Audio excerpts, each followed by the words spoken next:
Hello everyone, it's really nice to be back with you throughout these videos. I really hope everyone is staying safe. If you have the possibility to stay home, stay home.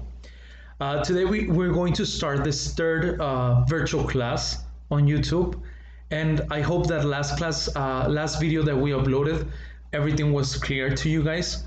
Remember, we went over reported speech, we went over time expressions, and all the different verb changes to use reported speech. Guys, today we're going to be working on Unit 8, Lesson B, which is vocabulary building. Today we're going to be talking about compound adjectives, okay? Now, and before we get started, I would like to tell you what we're going to do today. First of all, we're going to check our homework. Hopefully you guys have done it already. Our homework was our workbook page 89, so we're going to check that with teacher Rafa. And after we finish checking our workbook, then we're going to move on to our student book to page 96 and 97. We're going to be talking about compound adjectives in the context of identity and things that we like, okay? Subcultures. And the last thing that we're also going to do today, the last thing that we're going to do is check with teacher Laurita the vocabulary homework that she assigned to you, that we assigned to you, of the FC First for Schools book from last video as well, okay? Remember that the vocabulary words that we're using are the ones that are in the back of our book, the words are in the very back, and today we're going to check the last 18 words of those 36, I believe, okay? So let's get started now with teacher Rob. Hello guys, again here to help you check with your homework. Okay, so let's go ahead. In the activity 14 it says, read the statements, choose the correct option to complete the sentences.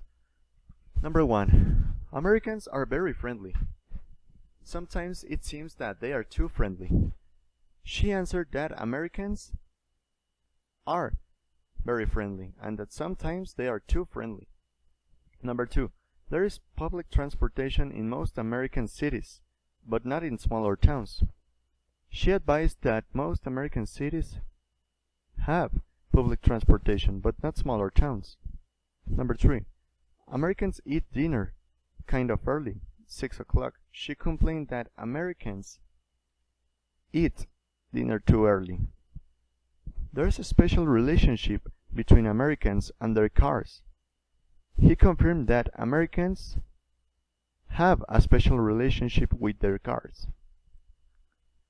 Soft drinks and water are served with ice, so you need to tell the server if you don't want ice. She reminded us that soft drinks and water are always served with ice in the US. Guys, in this part, it's a verb. It's not served because we're talking that it's served, not served, okay? Last one. Americans are usually on time and appreciate it if you're too. He repeated that Americans like it when you are on time. Guys, in all these sentences, it's important to see that they are all in present. That's why we choose all the options that are in present. Let's go with the other activity. Complete the sentences with the correct forms of the verbs in parentheses.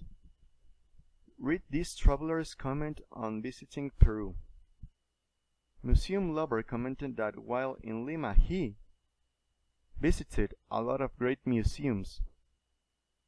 Foodie67 added that the Inca ruins were the most interesting he had seen.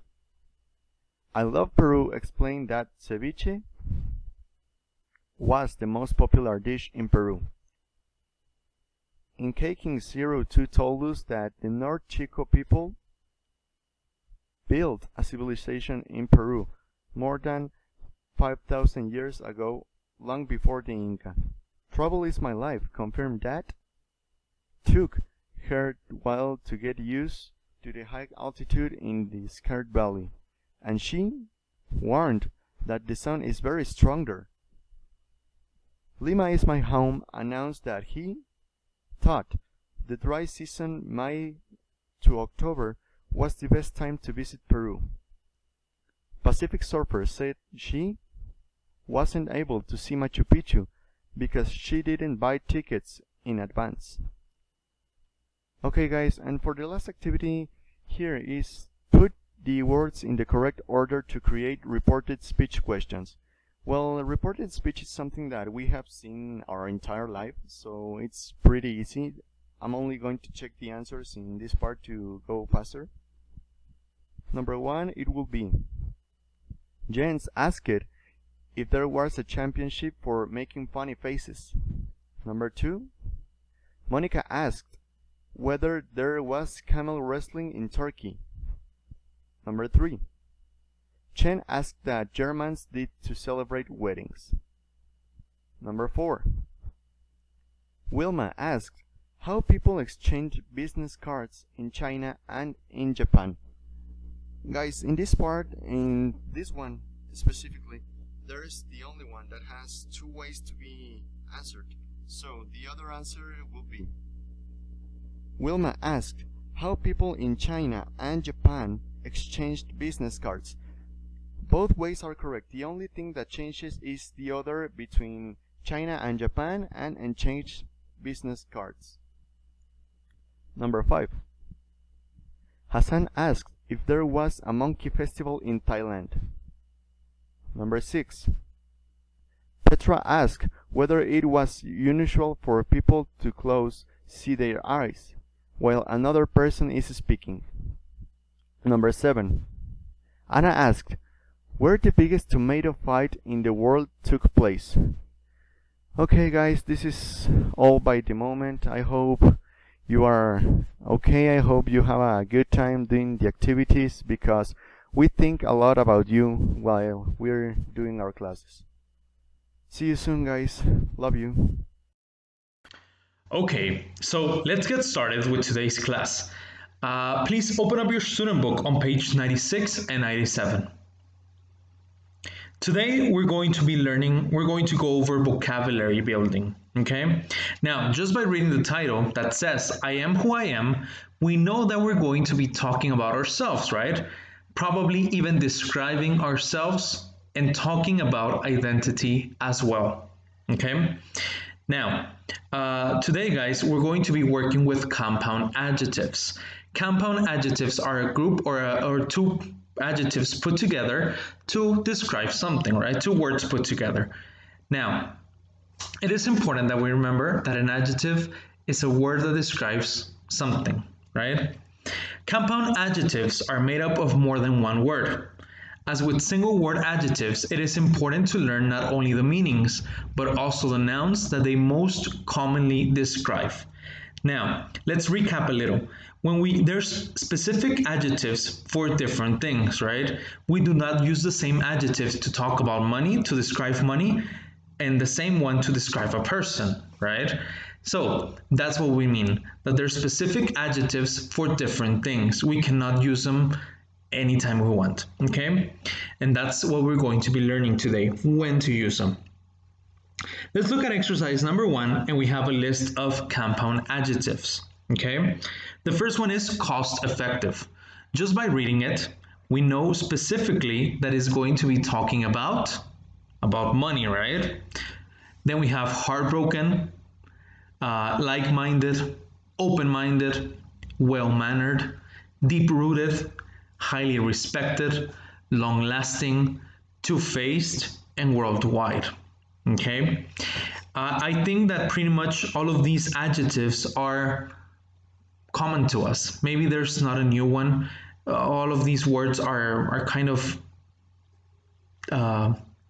words that we use on a regular basis. Okay? Now, so what we have to do is we have to match these compound adjectives with their meanings. So the first definition we have is sharing tastes, interests, and opinions. Then we have dishonest and not to be trusted, admired by lots of people because of qualities or achievements, willing to consider new ideas and ways of thinking, existing or happening everywhere, behaving in a polite way, firmly fixed, strong and hard to change, providing good value for the amount of money paid, continuing for a long period of time, extremely sad and upset.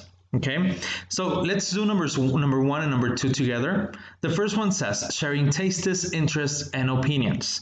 So if someone shares the same tastes as us, the same interests, and the same opinions, we can say that we are like-minded, right? Like-minded. Someone that shares the same opinions. What about number two? Dishonest and not to be trusted. Can we use cost-effective there? No, right?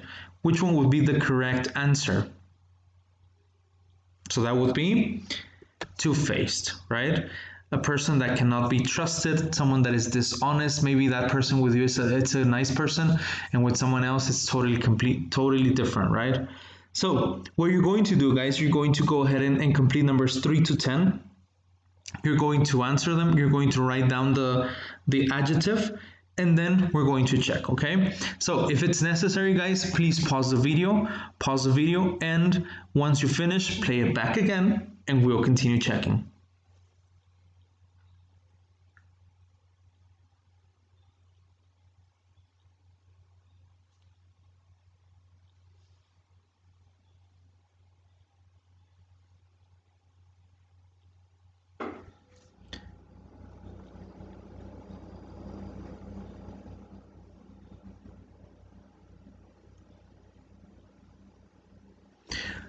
Okay, so let's check. Number 3, we have admired by lots of people because of qualities or achievements. So what do you think that the adjective we need to use is? That would be highly respected, right? Because it's admired by lots of people. What about number 4? Willing to consider new ideas and ways of thinking. So that would describe an open-minded person, right? If you're willing to try new things, then you're open-minded. Then we have existing or happening everywhere. So that would be worldwide, right? Like the coronavirus that has spread worldwide.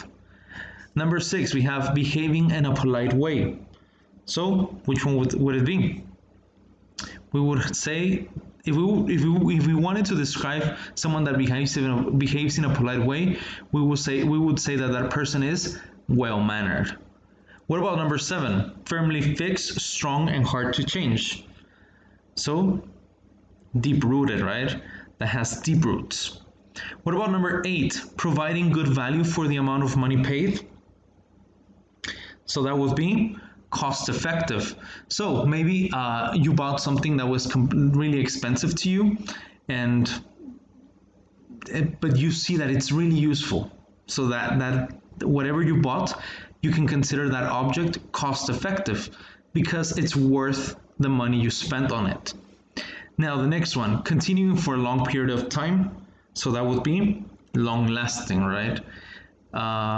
Maybe last class, the video we uploaded last class was kind of long-lasting, right? It was 1 hour and 21 minutes. I'm sorry. Now the next one, we have extremely sad and upset. So that would be a heartbroken person, right? When you feel extremely sad and upset, you can also say that you feel heartbroken. Excellent. Okay, guys. So hopefully all of these words are clear. All of these adjectives are clear. Remember, I always tell you, the important thing about vocabulary is not only to learn them, the most difficult thing to do is to use them, right? Because we already have a lot of vocabulary in our heads, and we use the same words over and over again. But now it's time to change and start using these advanced adjectives, okay? So let's look at some examples. Exercise number 2 says complete the sentences with compound adjectives from activity 1. For example, number 1 says she achieved blank fame when a video she posted online went viral, like Ruby, right, with her 15th party. So she achieved what? What type of fame? Can we say cost-effective, heartbroken, like-minded, open-minded, well-mannered, deep-rooted, highly respected, long-lasting, two-faced, or worldwide? Maybe the best answer to number 1 would be worldwide, right? Because her fame spread across the world. Guys, take a couple of minutes, like 1 or 2 minutes, to complete numbers 2, 3, 4, and 5. Read them carefully, please, and then we'll check them together. Please pause the video while you work. Do not cheat. I know you won't. And once you finish, please play it again.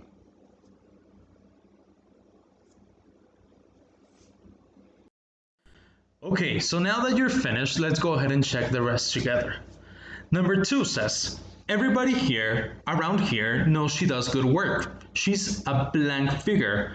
So let's think about a doctor in this case. If we know that a doctor is really good at what he does, everybody goes and to her or to him when they feel bad, he's probably going to become what type of figure? A highly respected figure, right? What about number 3? My little brother was absolutely blank when his team lost the championship game. So what happens? Like when my sister's favorite team loses, my sister feels absolutely sad. What would be another word for sad? That would be heartbroken, right? Number 4, the problems are too blank for there to be any real hope of a quick fix. So the problems are too, if there's there's not enough hope or people don't expect a solution quickly, that means that the problems are too deep rooted, right? And number 5, the last one, it says, if you only ever spend time talking to blank people, you don't get to hear different points of view. So let's read it carefully. If you only speak to certain type of people, that means that you're not going to get to know different points of view. That happens a lot to people that only spend time with people that are like them, right? And they all share the same ideas, and they're like in their boxes, right? Inside a box, because we all need to learn from others, right? So spend time talking to like-minded people. Excellent. I know that this exercise was a piece of cake, right? Now, so let's move on to exercise number 3. It says to work in groups. I'm sorry. And we're going to work individually. It says to use 5 of the adjectives in activity 1 to describe people or things from your own experience. Okay? So what I want you to do, guys, I want you to use 5 of the adjectives that we saw in exercise number 1, and I want you to write some sentences using them. Okay, we have 2 example sentences. Number 1, or the first one, says, my dog died last year, which left me heartbroken. So instead of using sad or upset, this person or the example uses heartbroken. Okay, that is a compound adjective. Now the next one, I bike almost everywhere. It's the most cost-effective way of getting around. So the compound adjective would be cost-effective, which means that instead of wasting money on public transportation, he uses a bike, and probably that bike he has saved more money than what he had to pay for it, right? Okay, so in your notebooks, guys, remember to write these 5 sentences down. We're going to check them once we go back to school, okay? So please pause the video, write them down in your notebooks, and once you finish, and only when you finish writing those sentences, please play the video again.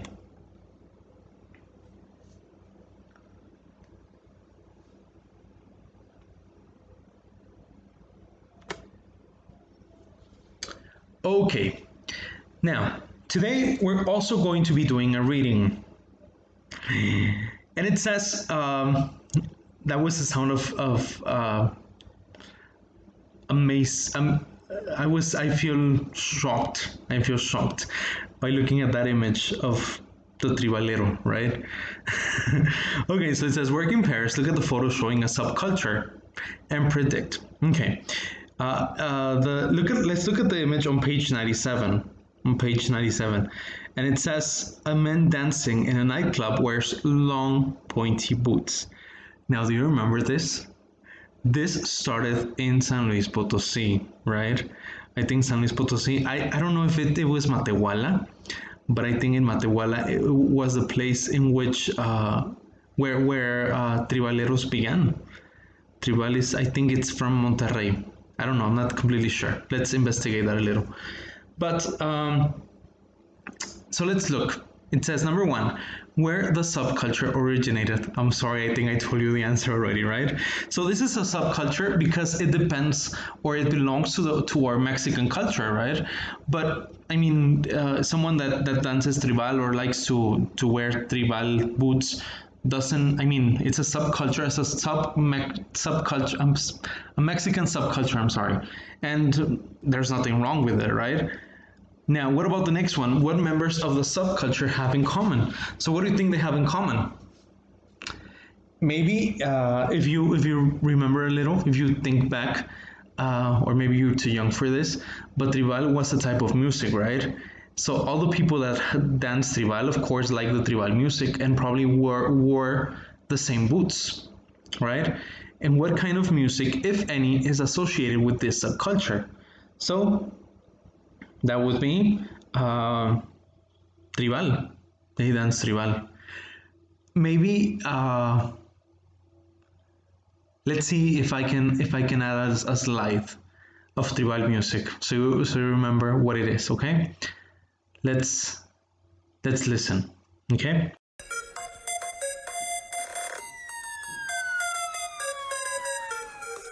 Okay, that in the background music is tribal music, and I think this is the Mexican version of Agua, the music video that we saw a couple of weeks ago. I think this will be the equivalent to that Agua music, right?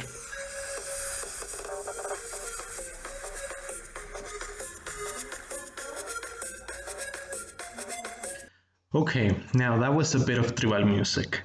Now guys, moving on to exercise number 5, it says to read the article and find the answers to the questions in activity 4 for all of the subcultures mentioned. Okay, so what we're going to do right now, we're going to listen to the article on page 97 and we're going to answer questions 1, 2, and 3 for all of the subcultures mentioned. I want you to have all the answers in your notebooks, okay? Please listen, pay attention, and then go back and answer exercise number 4 for all of the subcultures in your notebooks. Okay? Great. So let's listen, please. A place to be. During adolescence, teenagers start to form independent adult identities of their own. And for many young people around the world, this means experimenting with different social groups.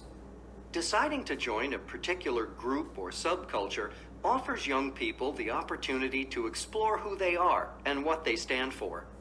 It allows them to start defining themselves outside their immediate family circle, and can provide both a sense of identity and of belonging, too. In our increasingly interconnected world, membership of particular groups can mean contact not only with other like-minded people locally, but also globally. However, while being part of a group can be an extremely positive thing, it can also attract abuse and bullying, especially of those who insist on challenging social norms. Here, we look at 4 of the more remarkable youth cultures out there. Some claim that the roots of goth can be found in such 19th century literary classics as Dracula and Frankenstein. But the dyed black hair and black clothes, dark eyeliner and fingernails, and intense dramatic post-punk music originated in England in the late 1970s. The style and sound have had a long-lasting appeal, and nowadays there are large communities of goths everywhere from Chile to China. Many goths resent being stereotyped as sad or angry, and instead see themselves as romantic, creative, open-minded, and able to find beauty in what others may see as dark or ugly. Over recent years, a far more localized subculture has been developing in Mexico, where a style of music known as Tribal Guarachero has evolved, complete with its own remarkable fashions. More commonly known just as Tribal, the hugely popular sound mixes traditional regional folk music with electronic dance. Young fans often identify themselves by combining futuristic elements with a basic farm worker look, and wearing extremely long, pointy boots when dancing, often competitively against groups from other local towns. Believe it or not, some items of footwear have apparently reached 5 feet in length. Of course, subcultures that develop in a particular area can spread like wildfire in a matter of moments these days, thanks to the internet. This is what happened with the scraper biker subculture.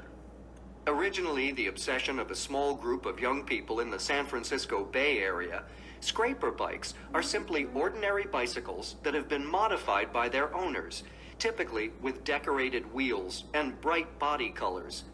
Much of the decoration is done very cheaply, using aluminum foil, reused cardboard, candy wrappers, and paint. The craze went global after a hip-hop video featuring these creations went viral, and scraper bikes can now be seen in cities all over the world. If the internet helps some subcultures grow, for others it's their main home. Otherkin, people who identify to some degree as non-human, have a massive online presence that's growing all the time. While some otherkin believe themselves to actually be, say, dragons or lions or foxes, others simply feel special connections to certain creatures and have found a space within which to explore these feelings.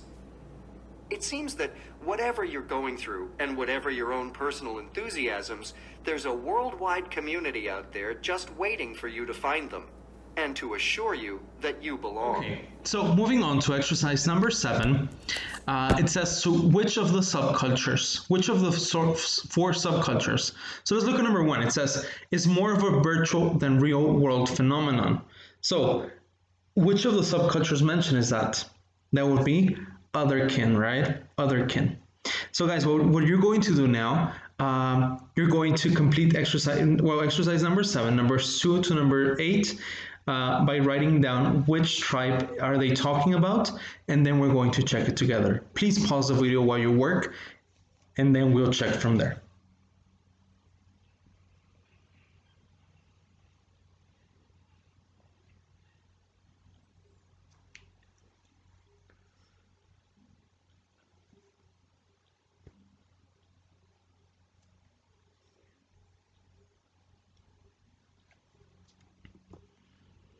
Okay, number 2 says, become known worldwide thanks to a music video. So that was Scraper Biker, right? They uploaded a video of them and it became worldwide famous. What about number 3? It's a combination of the ultra modern and the old.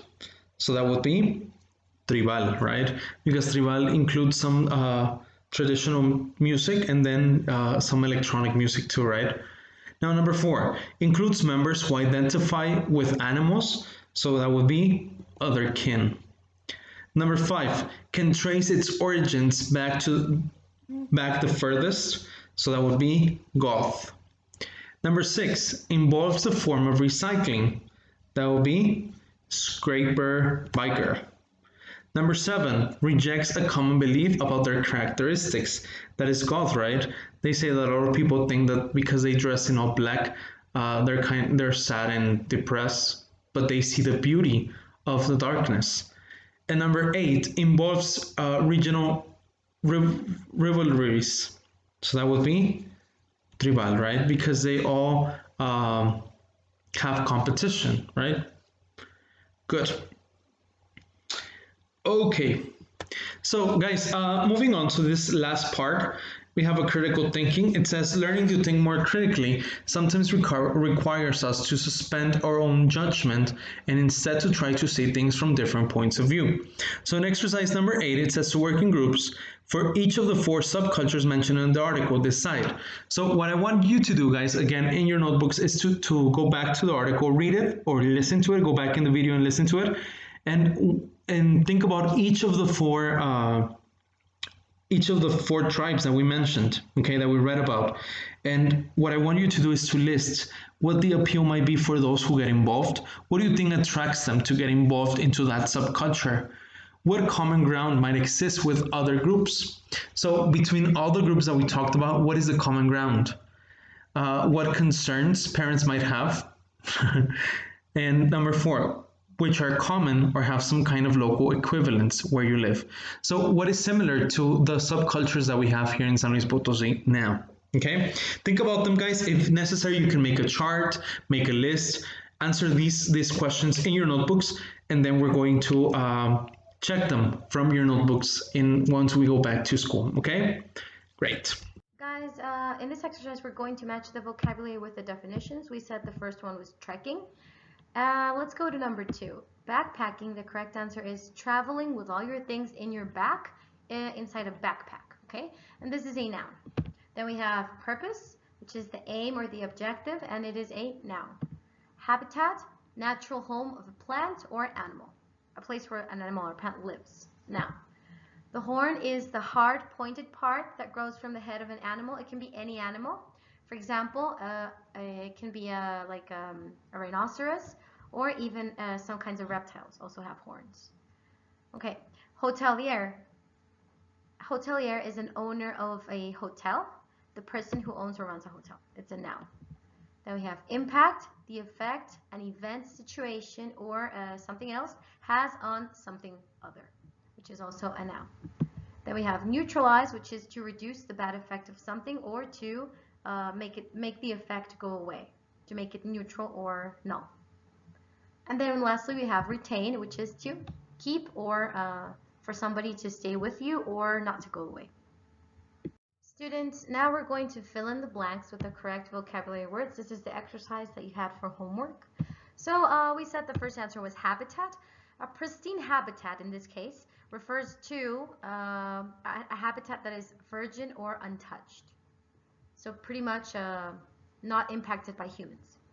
All right, the next one, Paris Hilton is a famous, we said, hotelier, owner of hotels, and she owns the Hilton hotels.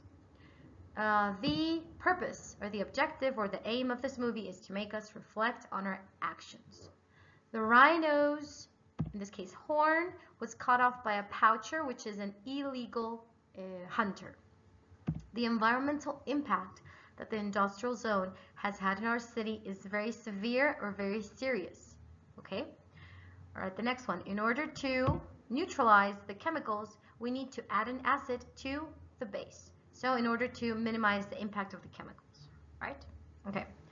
I wanted to retain my friend, which means to keep my friend or for my friend not to leave, yes, for longer, but she had to go back to her house.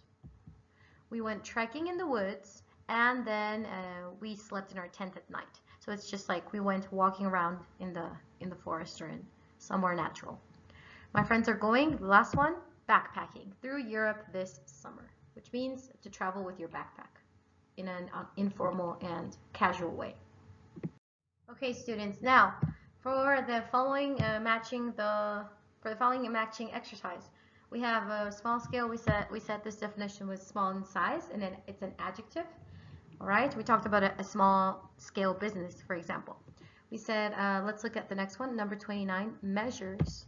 So measures is official act with which will deal with a problem. So for example, in this case, we're having some contingency measures or pandemic measures because of COVID-19. Okay. Then we have reduced, and the definition is to make less, so to decrease, right? And it is a verb. Reverse is also a verb, and it means to change back to the way it was, or to make it, to make it go back to the way it was before. Then we have survival, which is the ability to live. It is also a noun. Then we have cater for. So cater for is a phrasal verb, guys, and it is to meet the needs of something or someone. So we use an example. I mean, we're going to look at an example in the next slide to make this a little bit clearer.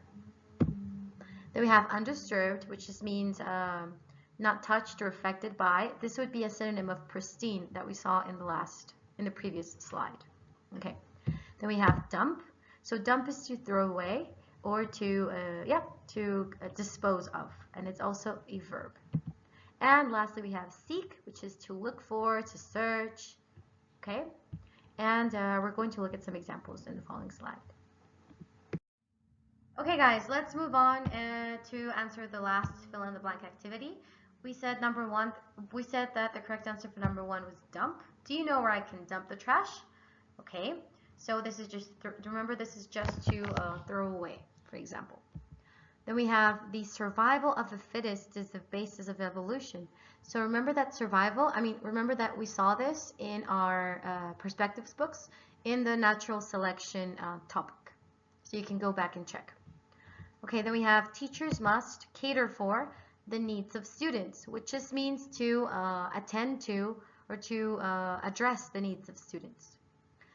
Okay, then we have I don't know what it is you seek, what it is you're looking for, what it is you need, you want, but you will not find it here. Okay, we had to take severe measures to slow down the number of coronavirus cases. So measures in this case, it's like, for example, social distancing or quarantine. That would be a measure. Okay, our modest family company produces clothing at a small scale, which is that it produces a small amount of clothing, right? For a few people only. Okay, my salary was reduced by 30% during the COVID pandemic, which means that I'm only getting paid 70% of my total salary. Okay, and then we have I wish I could reverse the way things happened. This one's quite simple. And lastly, that remote part of the woods was totally undisturbed, which would be a synonym of pristine that we saw in the last slide. All right, guys, remember that you were supposed to write a short story, so we expect you to have this short story in your FCE notebook, either handwritten or typed, printed and pasted on your FCE notebook. Remember that the vocabulary words that should be included are seek, cater for, trekking, retain, reverse, and dump. Thank you. Great, guys. Okay, we're now ready to answer reading part 1 of the practice test number 4 on page 84 and 85 of your First Schools book. All the vocabulary we just reviewed is only for this reading part 1. We're going to be reviewing all of the vocabulary in all your reading sections, guys, so get ready for this. Thank you. Now, the last thing of today is our homework, okay? I'm sorry, we're going to have homework again. So, today we're going to be working on our workbooks on page 90 and 91, okay? Now, guys, it is something really similar to what we have done in today's video, in today's class. Number 1 says to match the adjectives with the nouns to form compound adjectives. Note that one of the compound adjectives is not hyphenated. So for example, the first one we have is well. Can we say well-faced, well-effective, well-minded, well-respected, well-broken, well-wide, well-mannered, well-rooted, well-minded, or well-lasting? The correct answer would be well-mannered, that someone behaves well, right? Now for number 2, it says to read the article and choose the best summary. So you guys are going to read the article, you're going to read it, and you're going to select the best answer. For number 3, it says to complete the statements with 1 or 2 words from the article. So you have to read it to be able to answer it. And number 4, to read the article again and answer the questions, okay? So these are multiple choice questions. They're kind of easy. So please take your time to answer them correctly, okay? Great. So that is your homework, guys. Okay, guys. So this is the end of this video. For today, remember you have some homework. You have to do your workbook. Page 90 and 91. Today we have a reading for you for homework. Please go ahead and do that, okay? And study all the vocabulary words that we saw today, all the compound adjectives, and all the grammar structures from last class, all the verb changes to reported speech, okay? Guys, please stay safe and do all your assignments. Goodbye. See you next video.